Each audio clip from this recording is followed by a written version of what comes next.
Здравствуйте! Продолжим курс «Спортшик». Закончим его. Создадим капюшон. Капюшоны существует несколько видов.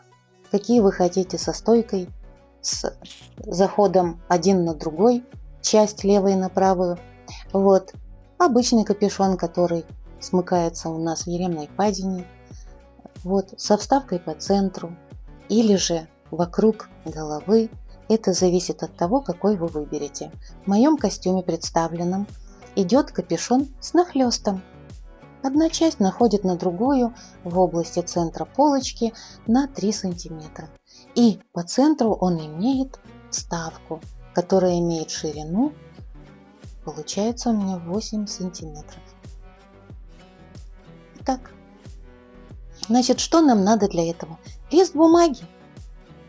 Сантиметровая лента. Для обычного капюшона мы снимаем всего лишь 2 мерки.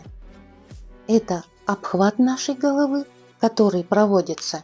Вот здесь находите на голове самую выступающую такую косточку, часть. Вот она. Через нее, проводя ленту, вот в нее упираете над бровками вашими и смыкаете. И смотрите, сколько. Записываем этот результат.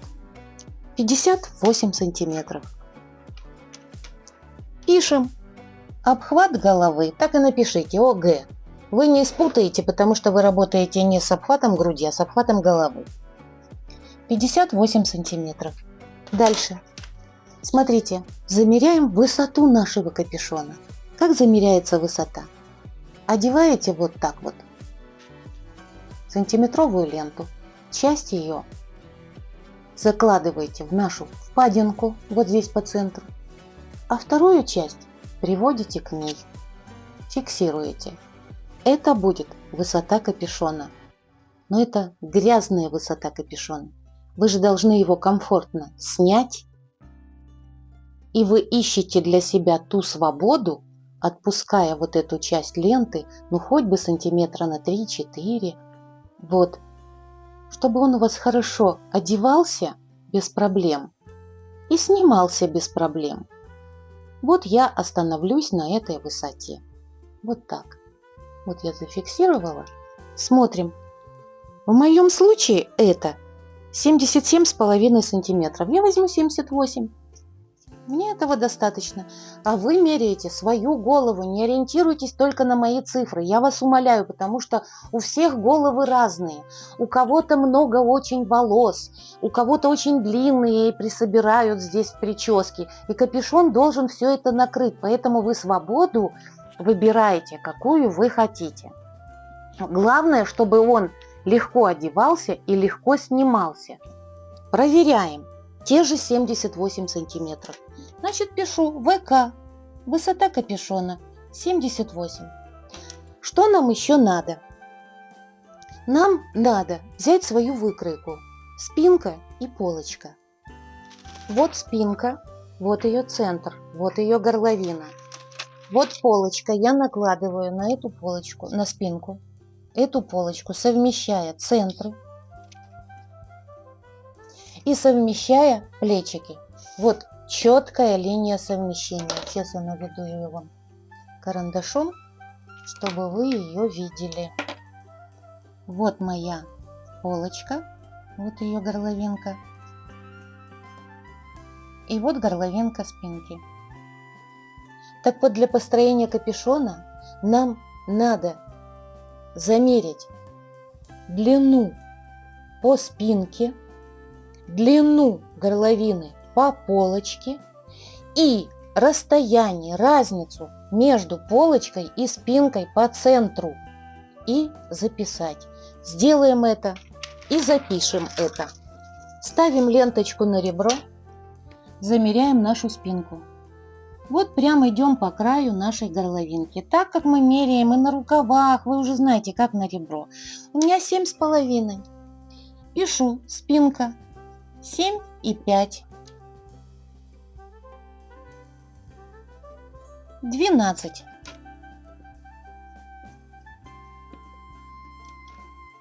Должны учесть, что вы замеряете уже на спинке и полочке, которую вы проработали. То есть для того, чтобы капюшон нормально сидел, нигде не тянул, и пролезла голова в это отверстие, в вашу горловину, вы уже понизили на 1 сантиметр по полочке и на 1 сантиметр по спинке, уходя к центру на 0,5. То есть вы расширили вот это вот, что у нас идет строго по шейке, вы расширили, понизили, для того, чтобы одеть кофту, здесь нет застежки. Это понятно. Замерили эти расстояния уже на подготовленных ваших деталях. Замерили эту разницу между высотой спинки и высотой переда по центру. Записываем, какая у нас здесь разница.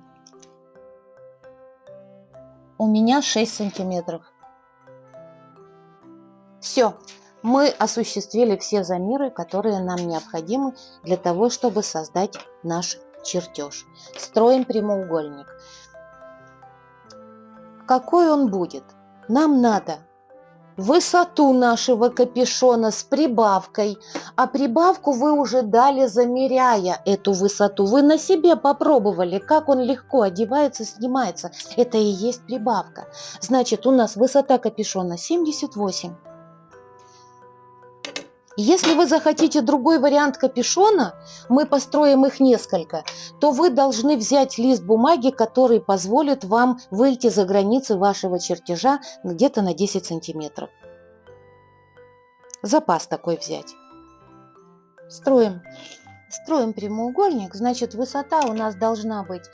У нас высота капюшона в моем случае 78 сантиметров, уже с прибавкой. Мы замеряли уже с прибавкой. Значит, разделим пополам, это будет 39. 39. Прямоугольник, просто рисуем прямоугольник. Прибавка к глубине капюшона обычно идет 4-9 сантиметров. Разбег такой. В детских капюшонах можно 4. Если у вас очень объемная куртка, пальто, вы можете взять 9 сантиметров. Если вы строите свитшот или вот эту толстовку, возьмите 4-5. Все зависит от того, как вы хотите, чтобы этот капюшон нависал очень свободно. Или он хорошо так вот обволакивал вашу красиво голову и не спадал красиво на шейку. Я выберу 5 сантиметров, мне этого будет достаточно за глаза. Какую же нам отложить величину по горизонтальным линиям? Надо взять окружность головы, разделить на 3 и прибавить прибавку. 1/3 окружности головы и плюс прибавка. Прибавку я выбрала 5 сантиметров. Значит, 58 делю на 3. Это 19,3. Ну, я возьму 19,5. Я не буду эти 2 миллиметра высчитывать. И плюс 5. Это будет 24,5. Вот я возьму 24,5. 24,5. Окружность головы делим на 3 и прибавляем прибавочку. От 4 до 9 сантиметров.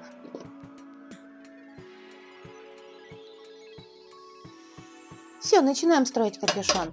Вот наш прямоугольник. Мы выстроили. Высота капюшона с прибавкой, глубина капюшона с прибавкой. Нижняя граница, верхняя граница. От нижней границы мы должны отступить вверх с обеих сторон этого прямоугольника на высоту той разницы, которую мы замеряли между спинкой по центру и передом. То есть мы замеряли между спинкой и передом вот эту разницу, вот эту разницу, а вот это их горловинки. У меня она составила разница 6 сантиметров. Отступаем, девочки, от низу мы 6 сантиметров. И справа, и слева. Проводим линию. Соединяем эти точечки. Это вспомогательная линия, которая обозначит. Так, теперь на этой линии нам надо отложить и часть капюшона, которая уйдет на полочку и часть капюшона, которая уйдет на спинку. Для этого мы должны знать, сколько они между собой составляют. Длина проймы по спинке мы замеряли. У меня она 7,5, а длина проймы по переду, то есть вот эта длина и вот эта длина. Их надо вместе сложить. Значит, у меня 7,5 и 12, это будет 19,5. 19,5 и надо минус 1 сантиметр. То есть полочка плюс спинка, горловина полочки плюс горловина спинки и минус 1 сантиметр. Получается, я посчитала, что у меня 19,5 минус 1 сантиметр будет 18,5. Нам надо на линейке найти 18,5 и с самой нижней левой точки, приводя к этой линии, которую мы только что начертили, найти, где будет расположена эта точка. Вот она, 18,5. Это в моем случае, у вас будут другие цифры. Не путайте, пожалуйста, это очень важно. Проводим прямую линию. Пока что прямую линию. Все, провели. Делим эту линию на 4 части. То есть нам надо 18,5 разделить на 4, чтобы были одинаковые линии. Все, разделили мы на 4 части.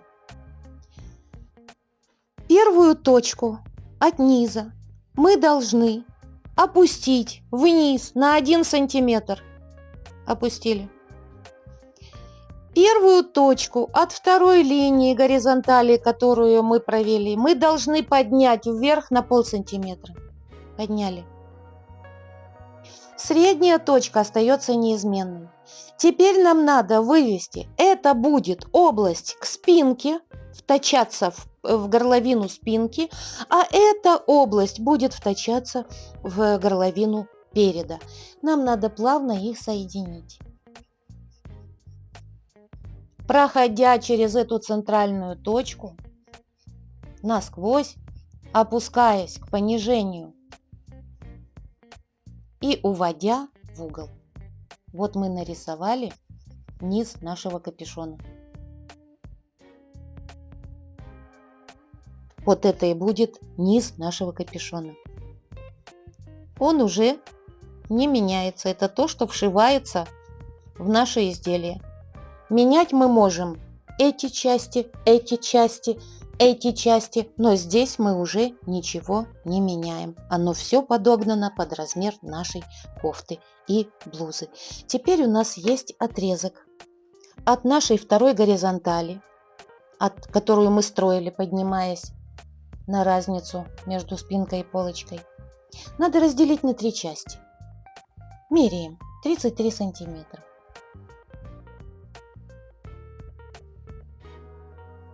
11, 22. Точно так же с этой стороны.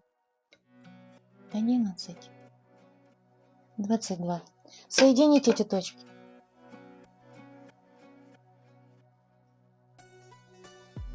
Можно провести за чертеж сантиметров на 10.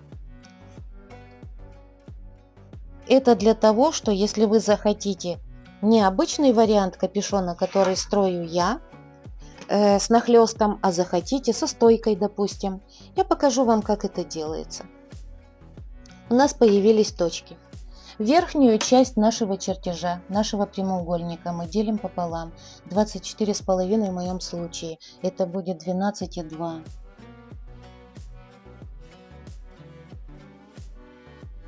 Вот эта точка.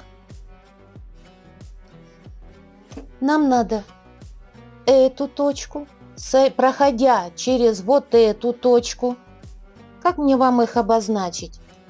Давайте я напишу здесь. Точка 1, чтобы вы понимали. И точка 2. Вот так.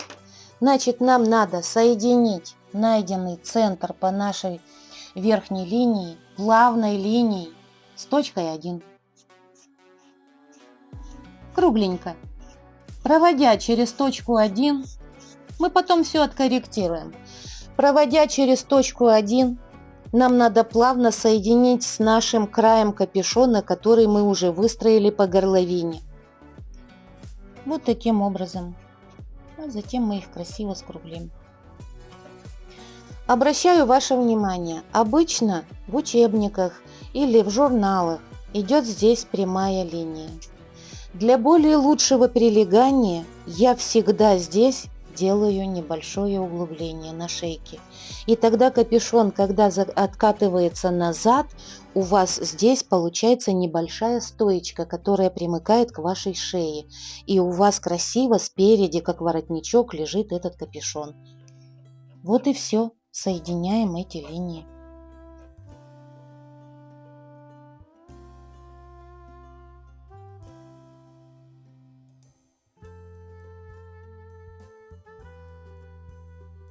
Вот такой срез капюшона в моем случае был построен. Вот такой срез капюшона. У нас практически капюшон готов. Нам осталось завершить эту часть, верх нашего капюшона. Что мы для этого делаем? Его можно оставить прямо. Я не люблю эти варианты. Я, как правило, по левой границе нашего прямоугольника из верхней точки опускаюсь на 1,5 сантиметра. Столько же я увожу в сторону на 1,5 сантиметра. Можно на 1 сантиметр. Иногда можно, если очень большой припуск на свободу облегания, можно и 2, и 2,5, если в высоту даны большие припуски. У меня припуски оптимальные, хорошие. Они приближены к голове, поэтому сильно я не гуляю. У меня 1,5 сантиметра. Можно 1 сантиметр брать. И мы точку по центру, которую мы наводили, должны плавно соединить вот с этим отводом. То есть мы сделали, скруглили этот капюшон, чтобы когда он откроется, он сзади не торчал углом. И чтобы когда вы оденете на голову, у вас же голова не прямоугольная, она все равно скругляется, чтобы капюшончик тоже скруглился. А теперь вот этот отвод нам надо соединить с верхней нашей горизонталью. Плавной линией.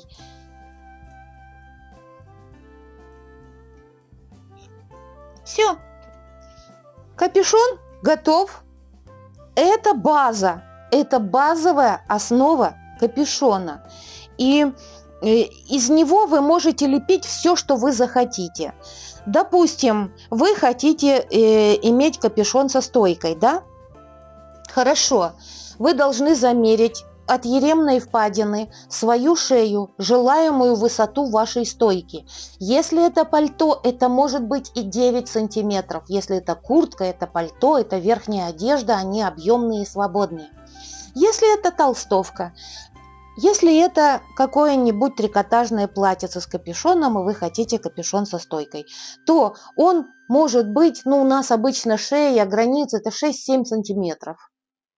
Как правило, больше не берут, потому что будет неудобно, вы все время будете подбородком упираться вот в эту стойку. Поэтому 6-7 сантиметров. Бывают высокие шеи у людей, поэтому они могут брать там 7-8 сантиметров. В пальто 9. Я возьму стойку 7 сантиметров, даже 6,5. Нет, я возьму 6,5. 6,5.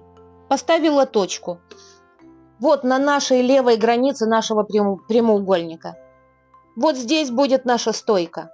Навожу ее. Вот наша стойка.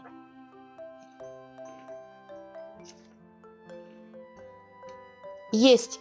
Сколько нам надо увести ее в сторону? Смотрите по ширине вашего подбородка. Вы можете даже стать перед зеркалом и взять сантиметровую ленту, положить ее на уровне ваших губ и развести в сторону и посмотреть, какое это расстояние. Это 12 сантиметров, это 10 сантиметров. Поделите его пополам. Я беру 12 сантиметров и ухожу в сторону на 6 сантиметров.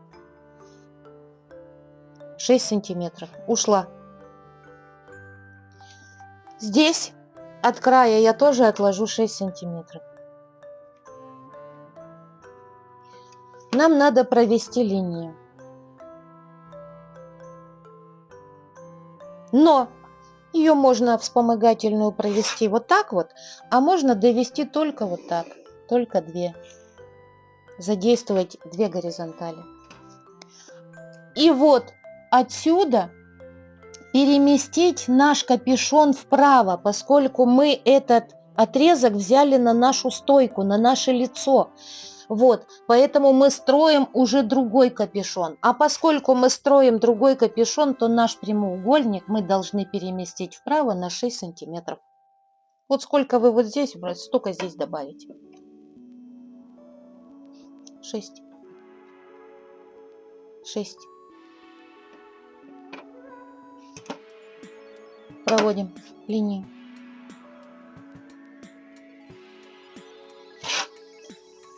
Соединяем поверху.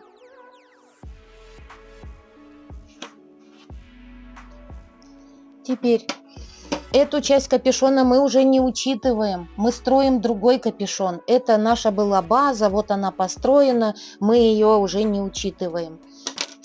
Давайте наведу, чтобы вы не путались. Один капюшон у нас черный. Как правило, в основном капюшоне я не оставляю прямую линию, я ее тоже немножко скругляю. Это мое право. Я не люблю, когда здесь просто прямо. Я ее делаю неровной. Вот таким образом.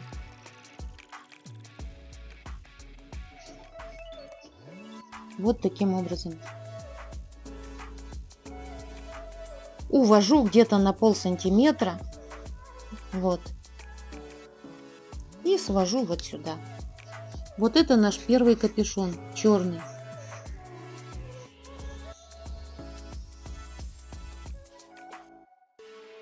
Второй мы нарисуем красным.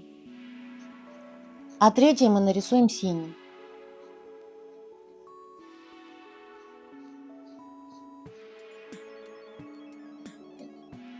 Все, один капюшон есть. Рисуем красным. Вот это, вот уже начинается новая часть нашего капюшона. Значит, мы должны вот это расстояние снова поделить пополам. 24,5 пополам. Это будет 12,2. 12,2. Есть точка. Все идет точно так же. Соединяем главные линии.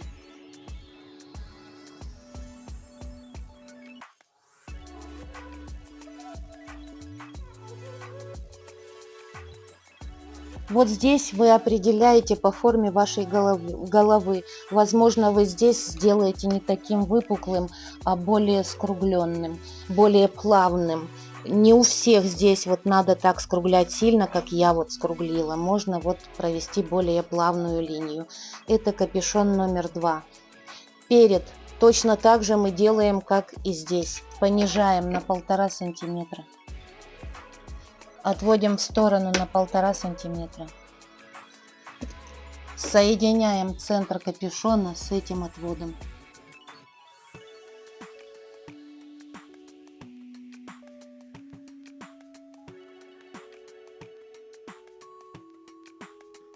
Есть. Второй капюшон есть. Соединяем эту точку с этой. Точно так же плавной линией, как мы делали в первом варианте. Точно так же.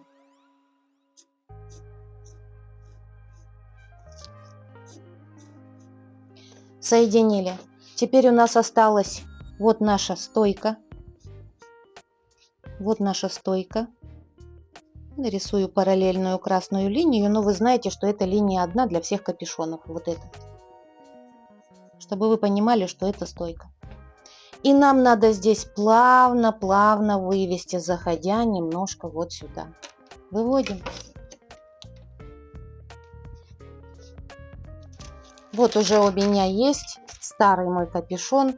Вот образец, как ее надо вывести. То есть здесь практически прямо, а нижний угол мы заводим немножко в глубину. Вот я бы сделала так.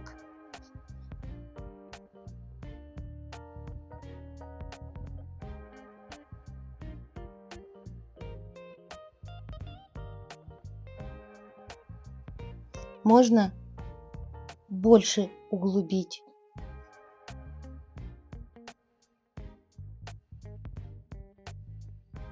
Низ для всех одинаков. Номер 1, номер 2.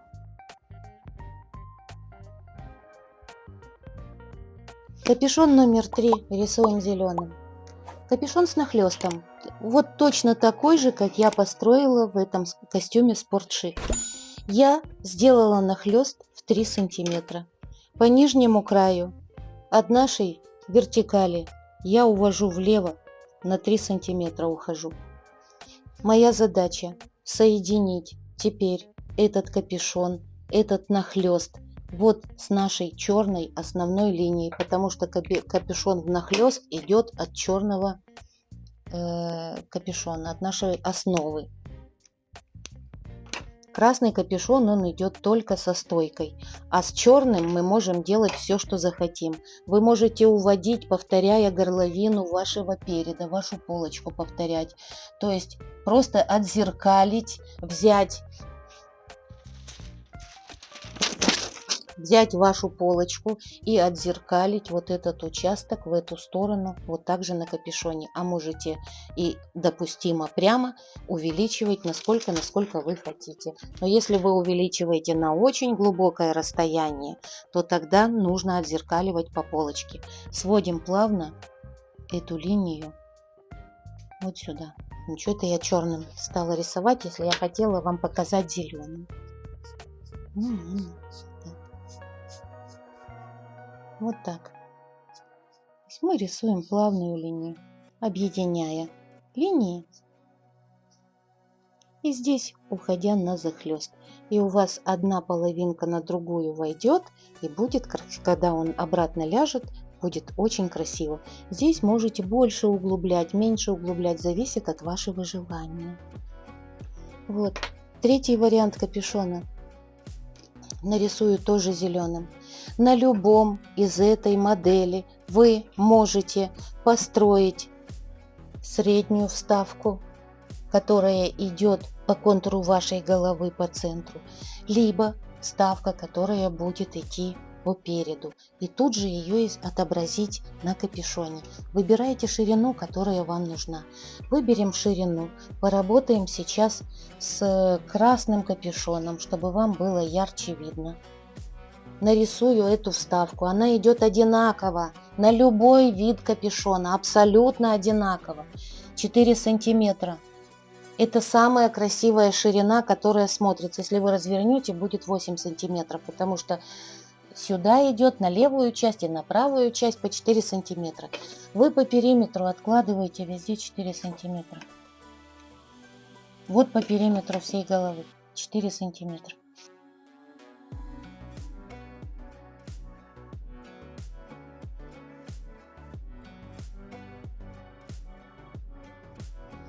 Вот эта вставка пунктиром нарисую. Это центр капюшона пунктиром обозначен. Это центр капюшона. Если вы делаете эту вставку, вот здесь, где пунктирная линия, она не разрезается, она идет в сгиб. Вот эту часть зеленую вы отрезаете от капюшона.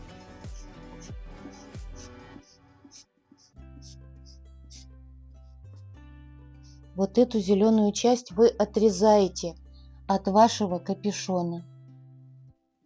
Замеряете его длину по вот этому краю. По вот этому краю замеряете длину. Вот эту длину.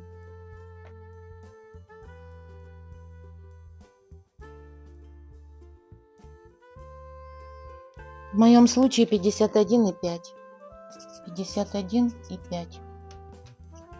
Что вам надо сделать? Вам надо построить прямоугольник длиной, которую вы вот здесь замерили. В моем случае 51,5. Вот этот участок вы замерили. Это будет длина вот этой всей полосы. Проводите линию.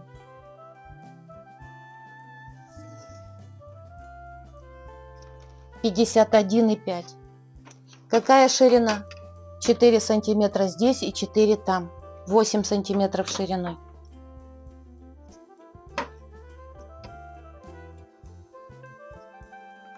Ой, 6 отметила.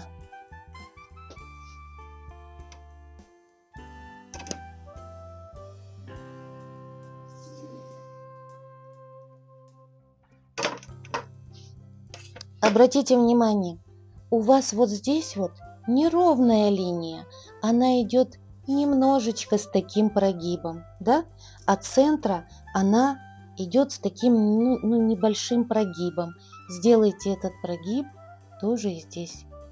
А можно не делать, можно оставить прямо, а на спинке прогиб возьмет на себя эту часть. А можете вот такой прогиб сделать.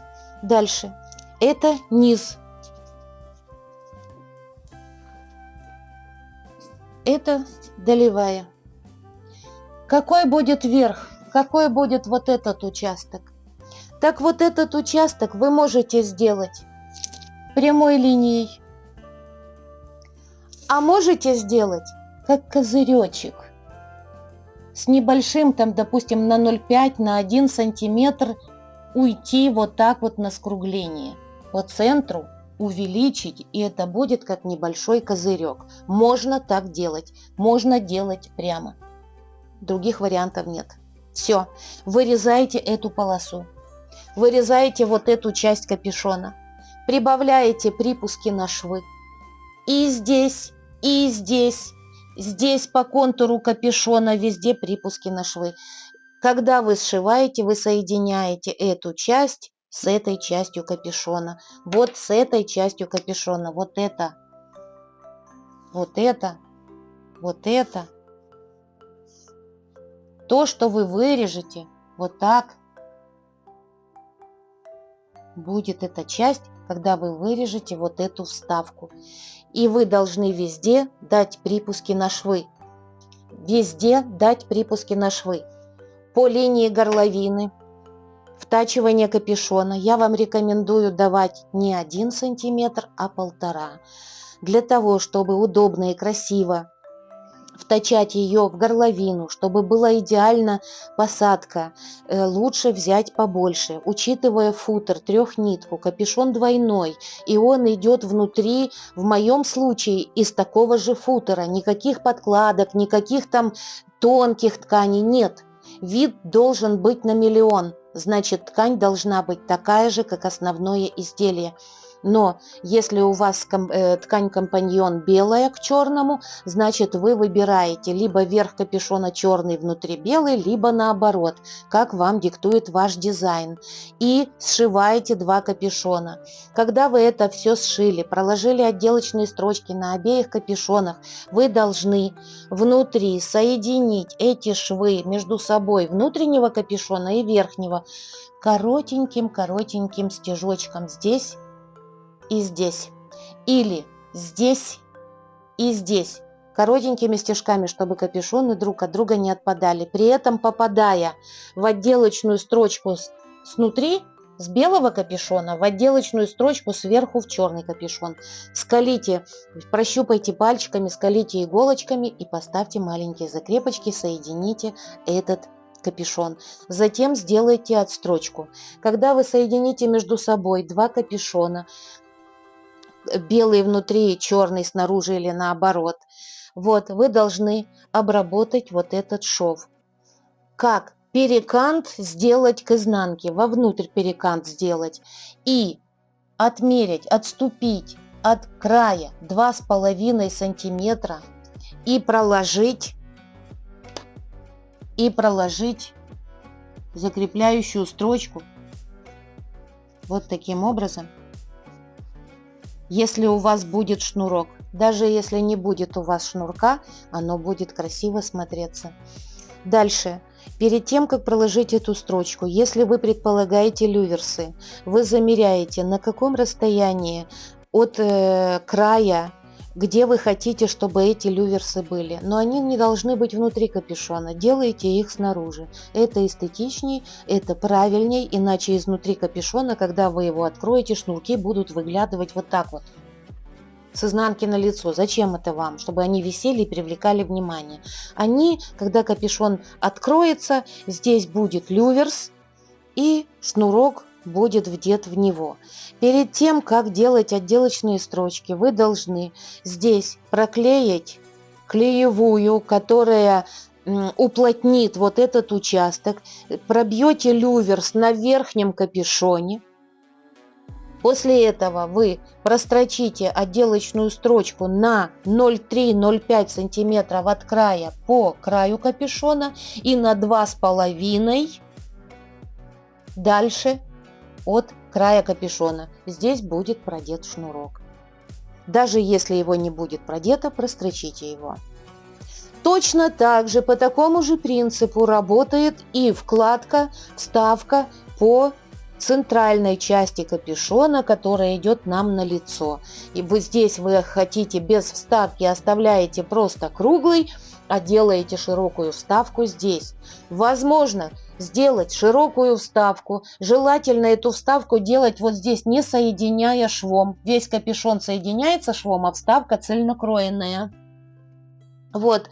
Либо, если вы здесь соединяете швом, то он должен совпадать со швом стачивания по краю головы. И вот здесь делаете эту вставку. Вставку вы можете скроить гораздо шире и сделать отворот на эту вставку и пустить эту кокетку, как вам вздумается. Либо она будет прямой, либо она будет фигурной, либо она будет от расширения к сужению. Это все ваша фантазия. Но вы этот подбор капюшона можете отвернуть, сделать отложным, положить его на капюшон. А можете не делать, а просто отделить вставкой вот такой вот. Вот такие вот подсказки я вам даю. Цельнокроенная, если вставка, можно сделать дальше от этой вставки вот такую вставку по контуру головы. Если она не цельнокроенная, сшиваете одним краем. Вот и все, что касается капюшонов. Трудитесь, работайте. Я думаю, все у вас получится, потому что вы умнички. Информации довольно много. Маленькое уточнение еще. Вы можете вот так этот занос сделать, а можете сделать его более изящным и отводить вот, поделите пополам вот эти две горизонтали, которые нас разделяют, наш прямоугольник, поделите пополам. И приблизительно от центра плавно уходите на расширение, приводя к нашей точке. То есть и у нас пойдет линия, не сильно оголяя лицо, а вот так вот. Ну, как-то я грязно нарисовала, но будет понятно. Вот так вот. Вот. И эта точка, можете удлинять ее настолько, насколько вы хотите. Я оставила на своем уровне, и у меня сделано вот так вот. В моем спортивном костюме именно вот такая идет линия. Вот она. Так что вот так вот можно построить капюшон. Спасибо вам огромное за внимание и за терпение. Вырезать я уже не буду выкройку. Вам все понятно. Все до мелочей вам пояснила.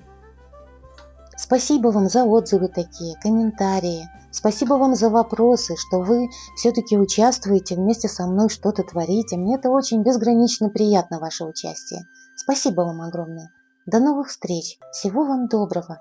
Здоровья вам крепкого и счастья. До свидания.